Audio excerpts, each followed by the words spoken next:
Hola a todos, bienvenidos otra vez a mi canal, Barra Literaria. Yo soy Carolina y hoy quiero hablar de dos libros de Erskine Caldwell. El primero es El Camino del Tabaco y el segundo es El Predicador.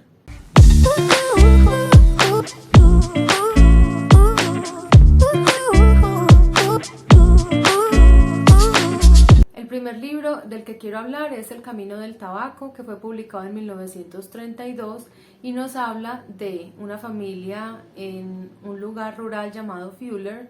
Es como un pueblo muy pequeñito en el que todos se dedican a la tierra, pero pues todos están empobrecidos, y esta familia se enfrenta como a esa situación y está ubicado, digamos, por el año en la Gran Depresión de los Estados Unidos. Entonces la familia de la que nos va a hablar se llaman los Lester. Esta familia está compuesta por Jeter y Ada, que son los papás, y en esta casita chiquitica, en ese campo, viven ellos dos con la mamá de Ada, que la referencian en el libro como la abuela Lester. Ahí vive Dude, vive Ellie Mae, vivía otra hija que se llamaba Pearl, pero ella se casó recientemente con un chico llamado Love Benzie, entonces ella ya vive aparte como de ese lugar.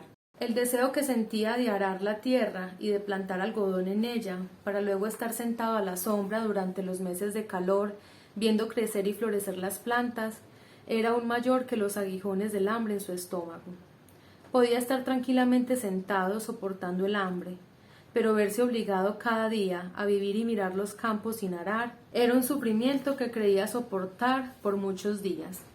Dejó caer la cabeza entre las rodillas y no tardó en vencerlo el sueño, trayendo el descanso a su corazón y cuerpo agotados. La historia empieza con Love, quiere ir a hablar con Jeter para decirle como pues que el matrimonio no les está funcionando, teniendo en cuenta que Pearl, él fue el que se casó con Pearl. Pearl tiene 12 años, se la dieron para que se casara con él, pues de pronto porque era la más bonita, aunque dicen que la segunda hija, que es mayor que ella, que tiene por ahí unos 16 años, que es Ellie Mae, ella sí tiene, la definen como sí tiene mejor cuerpo, pero tiene un defecto en su cara, ¿sí? Así es como, entonces por eso a ella no se la ofrecen a Love, sino a Pearl. Y Pearl ha sido instruida por su mamá para que como que huya todo el tiempo de él. Además es una niña pues como de esa edad, que difícilmente habla con él, difícilmente pues cualquier cosa va a hacer o a tener que ver con él. Entonces Love llega ese día. Love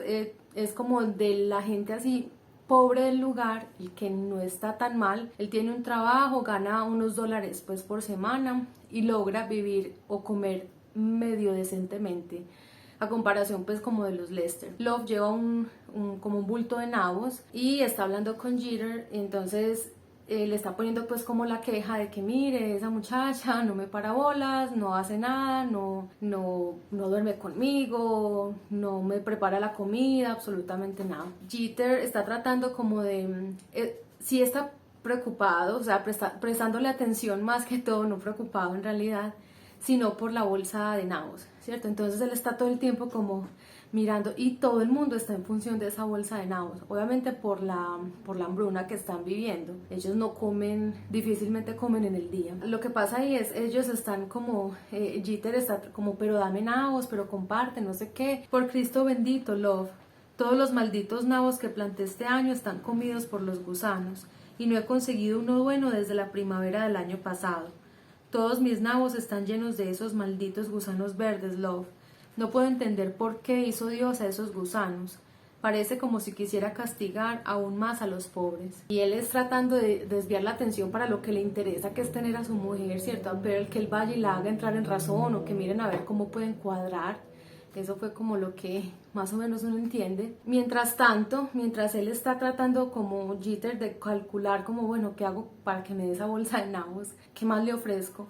La otra hija, la que se llama Ellie Mae, está en una parte como en el establo y está haciendo unos movimientos un poco extraños, ¿cierto? Como provocativos, y Love está como que se entretiene un poquito con ella, entonces, y ella está tratando como de seducirlo de cierta forma con unos movimientos o bailes un poco grotescos, pero obviamente por el contexto tal vez y por la necesidad que tenga, no sé, le provoca mucho a esta niña que sí tiene un buen cuerpo en edad de casarse y se entretiene en un momento. Jeter le roba la bolsa de nabos y se la lleva a un lugar, se mete los nabos que puede, Ellie se le tira él encima a Love para que no vaya a perseguirlos y todo el mundo está pues como en función de esos nabos, ¿cierto?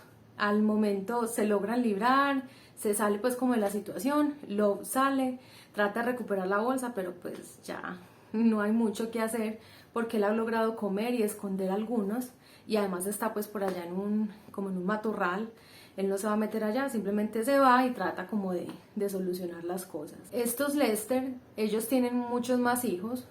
Hablan como de 8 hijos que tienen Ada y Jeter, pero solamente quedaban 3 hasta que Pearl se casó. Las otras se han casado, se han ido como a trabajar, hablan de hilanderías o hablan como de ir a trabajar a fábricas, los hijos también a otros lugares y ellos son como tratando, hablan de un Tom para que pues como que les manden plata, les ayuden, pero me imagino que la situación es muy difícil para todos, no solamente para ellos que están en el campo. De ahí en adelante pues vamos como metiéndonos en la vida de cada uno, como en alrededor de como esta carencia que hay y como de estas relaciones tan extrañas. Ahorita, por ejemplo, que les decía que Ellie Mae tiene un defecto en la cara, no mencionan textualmente, digamos que tenga una enfermedad o que tenga labio leporino, pero sí hacen referencia que tiene algo en el labio, que la vuelve muy fea, que la hace muy fea y por eso pues como que la infravaloran, ¿cierto? Por tener simplemente algo que se puede corregir, bueno, algo que no es tan grave realmente, pero pues en ese contexto y en ese momento lo era.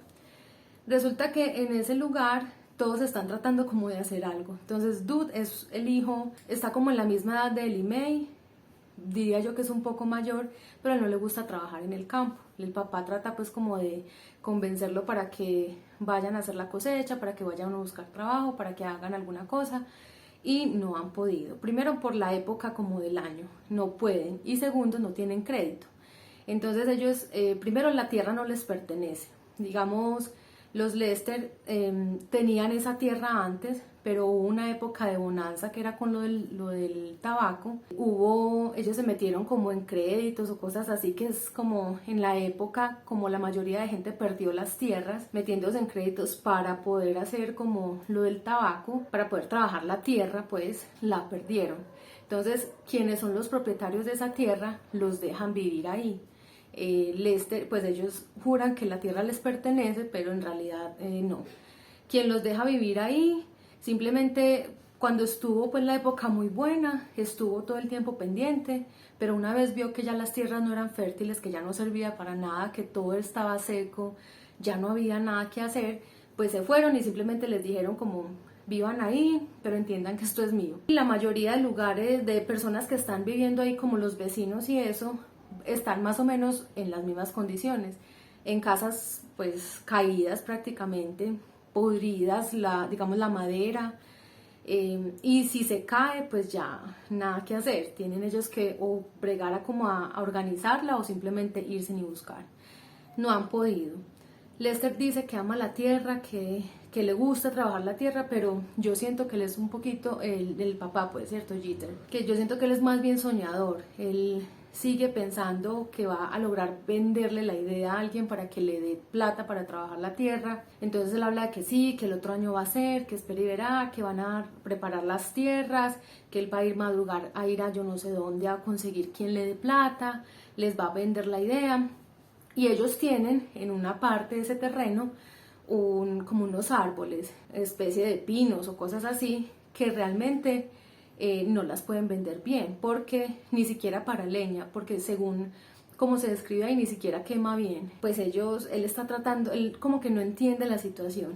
Ada está también como en otro cuento. Entonces ella simplemente con Pearl trató como de decirle, si no te gusta algo de tu marido, si no sé qué, huye, corre, hacete la boba.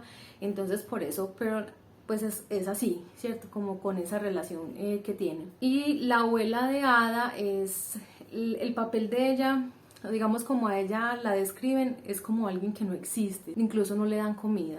Y la poca comida que ellos logran obtener, pues le dan como las sobras. Entonces, imagínense, ella muere en un momento de la narración, pues como de la historia, y como si nada hubiera pasado. Entonces a mí me generó como medio durito, porque no sé, pues en ese momento tal vez, o también lleva uno a cuestionarse cómo en las familias entienden la figura como de los abuelos, ¿cierto?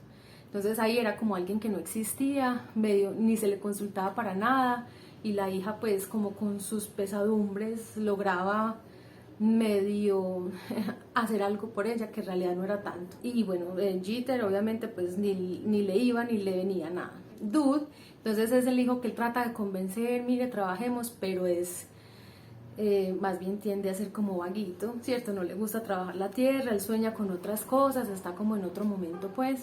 Y resulta que como él y May no se puede casar por el supuesto defecto que tiene en la cara, la enfermedad o la maldición de Dios o lo que sea, llega una predicadora, la esposa de un pastor que se llama Bessie, ella es una vecina, y a ella pues como que le creen mucho, y entonces ellos tratan de consultarle la situación con Pearl, y pues como para tomar decisiones, ¿cierto? Es una figura muy respetada como en ese ámbito sureño, y en esa época pues en este tipo de literatura. Bessie es empeliculada con Dude, se casa, finalmente se casa con él, y Dude le interesa es el carro que ella le prometió que se iba a comprar, ¿cierto? Entonces cada uno está como en otra historia, en otro cuento, no están pensando como en lo que uno debería, tal vez, no sé, uno pensaría que deberían estar enfocados.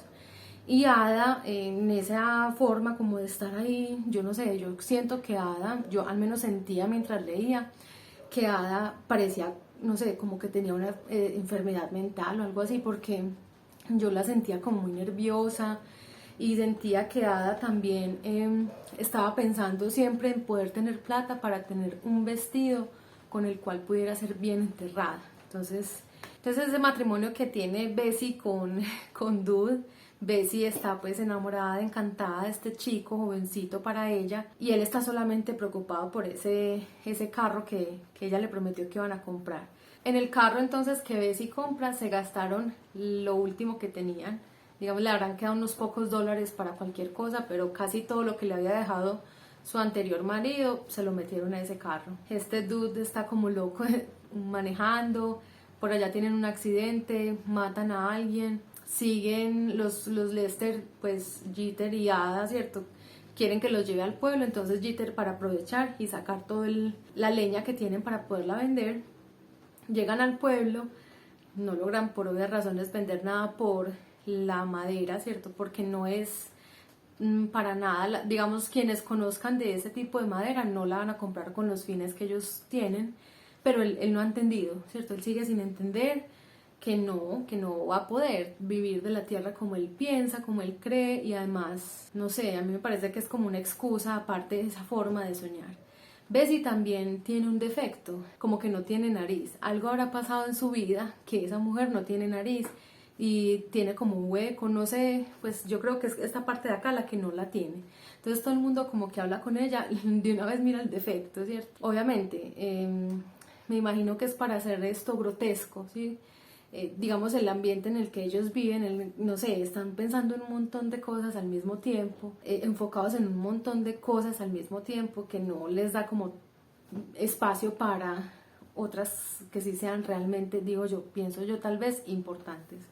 Entonces allá en ese lugar, cuando tratan de conseguir dónde quedarse para estar pues al menos la noche, devolverse al otro día a sus casas, a la casa pues en la que a la casa de los Lester me imagino. Cuando llegan a este hotel que parece un hotel en los que nadie se queda, sino como que se dan otro tipo de actividades, como que Bessie llama la atención por su cuerpo, no sé.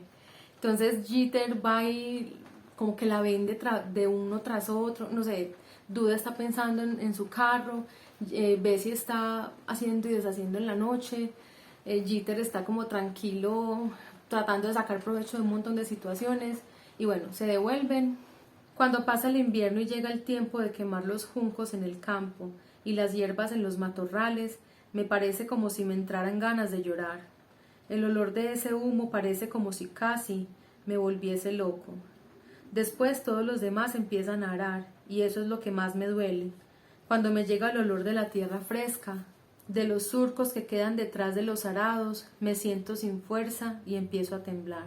Y bueno, el final es una cosa ensordecedora. El final es muy coherente con los tipos de finales de lo que se ha llamado o se ha clasificado como gótico sureño.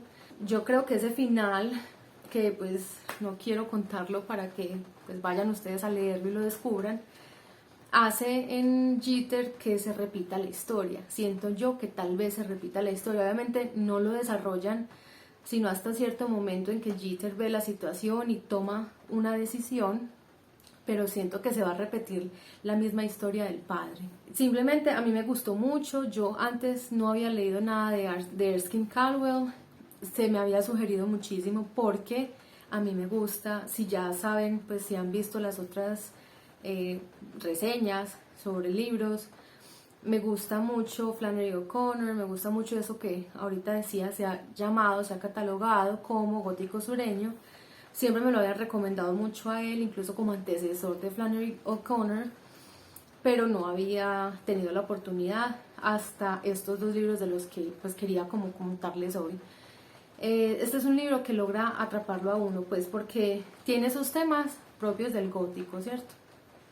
Estas familias llevadas a situaciones extremas en las que viven de unas formas que uno son un poquito sórdidas, uno no logra entender como esas propias dinámicas. Hay racismo, obviamente, está esta pobreza, está lo de la predicación, están todos estos temas que nos llaman muchísimo la atención a quienes nos gusta este tipo de historias. Es un libro que lo atrapa a uno desde la primera página por esa forma en la que el escritor logra atraerlo a uno en ese robo de esos nabos. Entonces simplemente es lo que les conté, es una parte. Yo creo que se me queda mucho más del 50% del libro por fuera. Entonces simplemente es decirles e invitarlos a que lo lean porque vale muchísimo la pena.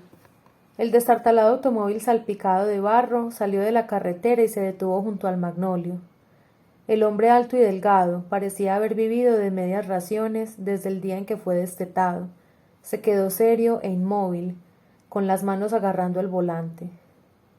Sus ojos permanecieron clavados en la fila de postes combados que formaban la valla que tenía delante. Clay Horry, sentado en su porche, se inclinó hacia adelante y entrecerró los ojos para suavizar el resplandor del sol sobre la arena blanca y tratar de ver quién había allí. Durante un rato ni siquiera pudo convencerse de haber visto a nadie. De tanto sentarse en su porche a mirar el incoloro y seco paisaje, semana tras semana, año tras año, había acabado por no creerse lo que sus propios ojos veían. Y el segundo libro sobre el cual quiero hablar es El Predicador, que fue publicado en 1935 y en su título original es The Journeyman. Es este sí lo leí en formato físico, lo disfruto un poquito más, aunque El Camino del Tabaco sí me tocó leerlo en digital porque no es tan sencillo, tan fácil de conseguir, no es que se venda pues como tan facilito. Entonces The Journeyman tenemos muchos personajes. El principal, quien es el predicador, se llama Semon Dai. Es un predicador un poco raro, como esos extraños y sórdidos y oscuros predicadores de ciertas historias, ciertas producciones, digamos, de películas, que tiende a ser un predicador con malas mañas, tramposo, más bien criminal, y que se aprovecha como de esa, no sé, de ese amor que le tienen a la Biblia y a la religión de esa forma, digamos en esa parte rural de los Estados Unidos. Esta historia se da en una pequeña, bueno, como un pequeño pueblecito que se llama Rocky Comfort. Yo siento que Rocky Comfort queda entre Jacksonville, creo que Jacksonville sería como una ciudad, y hay otro pueblo cercano, siento yo, en el que hay un poco más cosas que en Rocky Comfort, que se llama McGuffin. Entonces, bueno, llega este extraño predicador, se le vara el carro enfrente de la casa de Clay Hurray.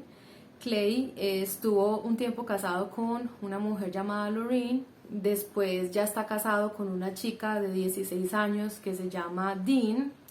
Del matrimonio, digamos, de Lorraine con Clay, quedó un niño que se llama Verl, pero es un niño que por el estilo de vida que Lorraine toma, ella se vuelve prostituta, queda en la casa de Clay, pero Clay no le presta atención y es un niño como todo salvaje, que lo logran, digamos, alguien quien lo alimenta, se llama Susan. Yo siento que Susan es como alguien que le ayuda a él, como si fuera una especie de servicio que él tiene contratado de alguna forma, como que la deja vivir en su tierra, entonces ella le presta como, le hace la comida, le hace cosas y está pendiente del peladito pues cuando él se deja, porque siempre definen a Verl como un niño que huye, que está mal vestido, que incluso tiene como un problema en la piel y no han podido llevarlo ni al médico ni aplicarle cualquiera sea la medicina que puedan conseguirle, porque pues siempre está como escapándose de todos lados y descuidado fue toda la vida. Y también hay otro personaje muy importante, bueno, más o menos importante, que se llama Tom, es un conocido de Clay, que hace whisky casero y pues a veces va y le lleva y hablan de negocios o lo que tengan que hablar y ya, listo. Ya empezamos con que no sabemos de dónde llega este Semon Day, se le vara el carro, yo siento que es que él paró el carro ahí y bueno, se le recalentó y no sé, yo siento que él sabía algo de Clay por cómo se dan las cosas. Clay es un señor ya en edad, entradito en años, le parece muy incómodo, entonces uno siente, él está como renegando, como, ay, ya llegó este señor, ¿quién será? No sé qué, ese humo se me está metiendo a la casa, bla, bla, bla. Y Dean está por allá como escondidita, mirando, ay, ¿quién habrá llegado? No sé qué. Se les acerca, simplemente se acerca Semon, Clay estaba en el porche, baja, le saluda, ¿qué hubo? ¿Cómo le puedo ayudar? Pero como sin muchísimas ganas que digamos. Entonces Semon se le mete pues por la idea, no, es que yo venía a predicar, no sé qué. Y ahí Clay da un giro, como que, ay, predicador, ¿cómo así? No, bien pueda, entre, no sé qué. Le presenta a la esposa, lo deja comer, le dice, tranquilo, quédese unos días, no pasa nada. Y sí, pasa mucho, pasa demasiado. Lo primero es que este Semon está metiéndosele como en la vida, ¿sí? Está hablándole de Dean de forma que a Clay no le gusta mucho, entonces la mira, le mira las nalgas, le mira la cadera, no sé qué, y le habla, ay, tienes una mujer muy joven, sí, ella sí sabe lo que uno quiere, no sé qué, es como morbosito el man. Por ahí llega Tom y se da cuenta de lo del whisky y ese hombre se vuelve loco. Y yo siento que él está como calculando. Por allá se mete con una, pues así la llaman, ¿cierto? Con una negra que les ayuda en las plantaciones a veces a Clay. Entonces se mete con ella, se mete en un problema con el marido de ella. Eso se arma el escándalo y Clay está tratando como de, ¿cuándo se irá este señor? Pues tan loco que está. Entonces es muy molesto. Obviamente, pues a mí también me molestaría bastante donde llegaran a mi casa a hacer tanto escándalo. Clay se empezó a levantar. Notó como una mano lo empujaba de nuevo hacia abajo. Miró a Semon. Este había sacado el revólver de su bolsillo y lo había colocado en el suelo entre sus pies. Sé cuando me han limpiado. Vas a tirar los dados una vez más, Horry. Estoy decidido a darte la oportunidad de desquitarte. Clay miró a Tom, pero no halló ayuda en él. Tom bajó los ojos, contempló el revólver entre los pies de Semon y rehusó cruzar la mirada con Clay. No quería tomar partido en este asunto. Tenía miedo de Semon. Tras haber perdido sus $4, ya no quería continuar. Quizás pueda probar una vez más, decidió Clay, pero no tengo nada en este mundo que jugarme. Estoy limpio, no tengo absolutamente nada más. Puedes poner la granja. Es una buena apuesta contra el automóvil, estos $30 o $40 y el reloj. Tu granja no vale para ti mucho más que eso, y si ganas todo será tuyo, incluidos todos estos billetes. Hasta recuperarías tu reloj. Ese reloj era del padre de Dean, dijo Clay. Me importa un carajo de quién fuera. Ahora es mío y tú vas a agitar los dados para ganarlo. No podría apostar las tierras de labranza, dijo Clay. ¿Por qué no? Las tengo hipotecadas en el banco de McGuffin. Semon pensó un rato. No sabía que la granja estaba hipotecada. Tenía que pensar rápido. ¿Tienes algo más, Horry? ¿El qué? Dean, dijo haciendo un gesto con la cabeza hacia la maltrecha casa. Resultan con Tom tomando whisky y se da cuenta Clay que él es amante, le gusta muchísimo pues el whisky, se anima bastante. Pero también con ese viene otro pecadillo que es el de los dados, le gusta apostar y resulta que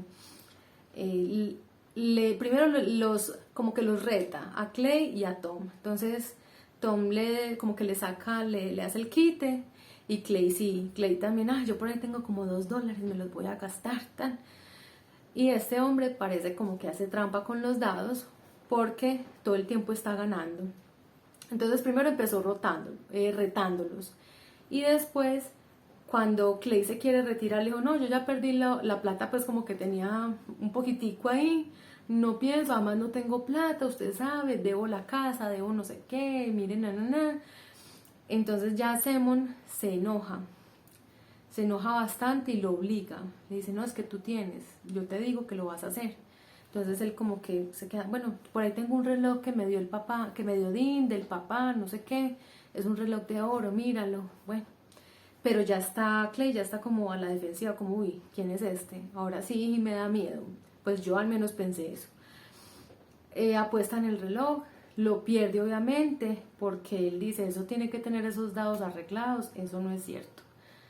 Y ya después, cuando él ya no quiere seguir apostando, lo obliga con un arma, lo amenaza. Y Tom está ahí como en medio, como, Dios mío, no mira a ninguno porque dice, yo no voy a meterme en este asunto, pero tampoco me voy porque ese señor lo ha obligado, ¿cierto? Como te quedas acá.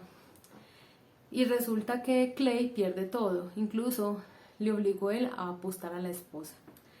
Después de esto, él sigue viviendo en la casa y le dice, le sigue como tratando de sacar mucho más y entonces cuando se da cuenta que el carro que apostó como que no vale gran cosa, que debe la casa que le ganó y se da cuenta como que le gustaba ver a Dean, pero tampoco se da cuenta, Dean le hace unas confesiones impresionantes que uno dice, pues niña, a ver, lo acabas de conocer y le contaste un montón de cosas que obviamente él iba a aprovechar. Él se da cuenta como de esa situación y le dice, bueno, no, vea, tranquilo, yo le devuelvo su plata, pero entonces usted a más tardar tal día, por la noche o en la mañana muy temprano, me va a dar tanto dinero, yo le dejo todas sus cosas y me voy, ¿cierto? Ya no pasa nada, tan querido.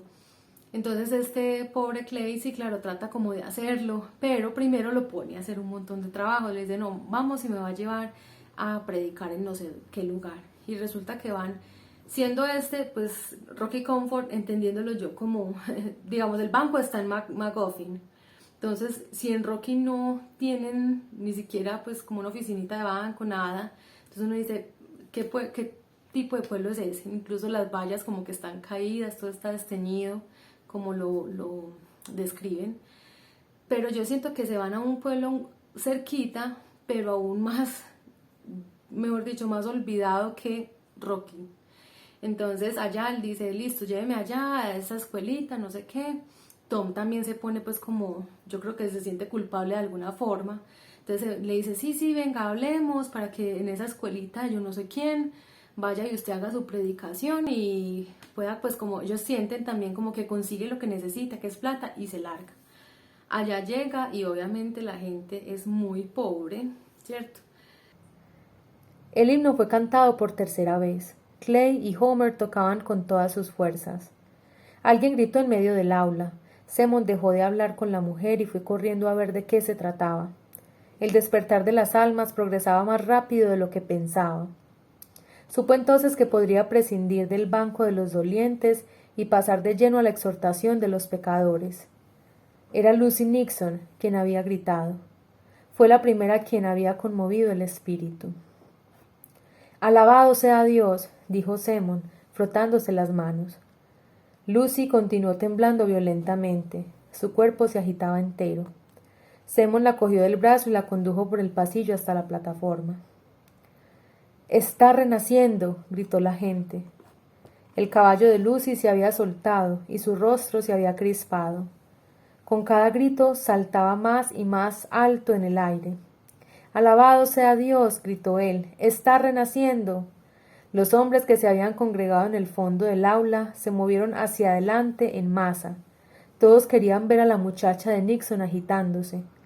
Simon la dejó un momento para bajar al mismo nivel que la gente.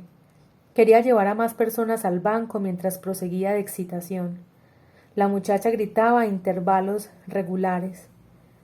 Cuando se sintió demasiado débil para saltar, empezó a golpearse con los puños, dejándose marcas rojas en los brazos y el rostro.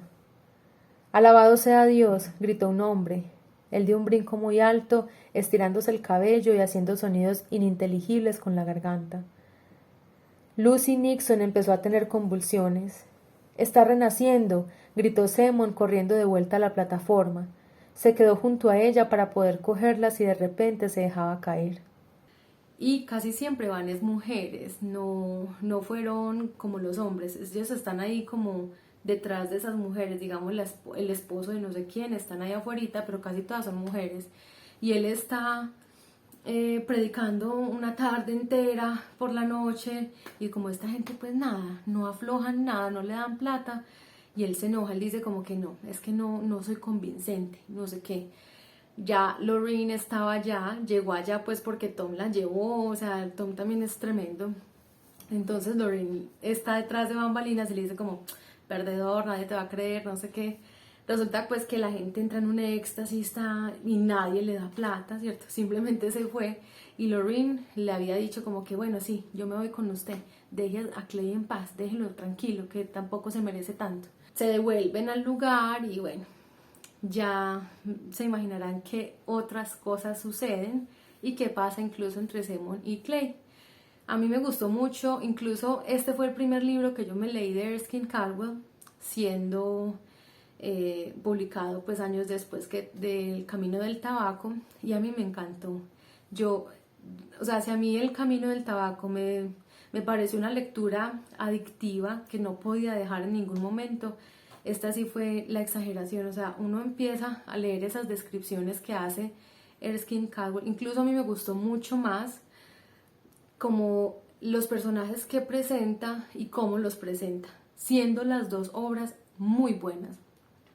Pero yo siento que esta, o tal vez pues como que fue el primer impacto que yo tuve con la escritura de este Erskine, pero esta cosa fue maravillosa. Para mí, El Predicador, yo la verdad había visto el personaje como tal o el arquetipo, digámoslo de alguna forma, del predicador así sureño, lleno de vicios, lo había visto en otras cosas y lo había visto como alguien secundario, pues como que no es importante, sino como que ronda las historias que a mí me gustaban, digamos al menos las que recuerdo haberme leído, sí eran con un predicador, pero al que los personajes que eran principales iban por alguna cosa.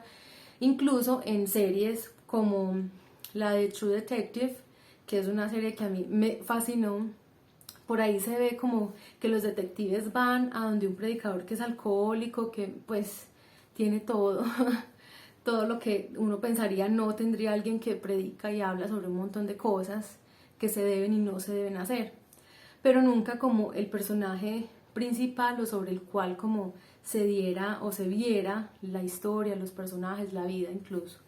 Entonces, para mí eso fue el descubrimiento y fue muy bueno.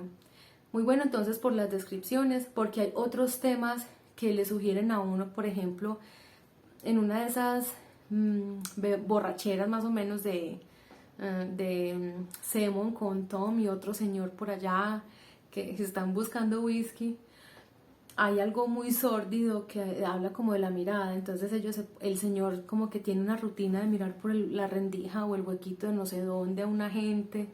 Es un poco extraño. Yo creo que sugiere como otras cosas, ¿cierto? Como otra forma de mirar. Incluso yo pensé que ahí Simon como que cambiaba, como que iba a ser otro, no sé.